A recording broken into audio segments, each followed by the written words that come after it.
नमस्कार, मी Gautam Kamble. GK news मराठीमध्ये आपलं सर्वांचं स्वागत. आता बातमी आहे अपघाताची, पाहूया सविस्तर. मुंबईवरून माथेरानला येणाऱ्या MH05 AJ 8991 या क्रमांकाच्या स्विफ्ट गाडीचा वॉटर पाईपाच्या खालच्या वळणावर भीषण अपघात झालाय. माथेरानवरून येणाऱ्या बाईकला वाचवण्याच्या नादामध्ये ही स्विफ्ट गाडी चढावर असताना मागे सरकून पलटी झाली आहे. यामध्ये 5 पर्यटकांपैकी 4 पर्यटक गंभीर जखमी झाले असून यांना प्रथम उपचारासाठी नेरळ शेवाळे हॉस्पिटलमध्ये दाखल केले आहे.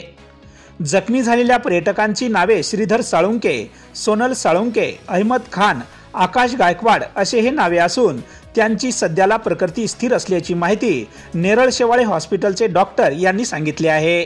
Bureau report, GK news, Matheran. तुम्ही पाहत आहात महाराष्ट्राच्या कुशीतलं जीके न्यूज मराठी. सात जनतेची, भूमी महाराष्ट्राची.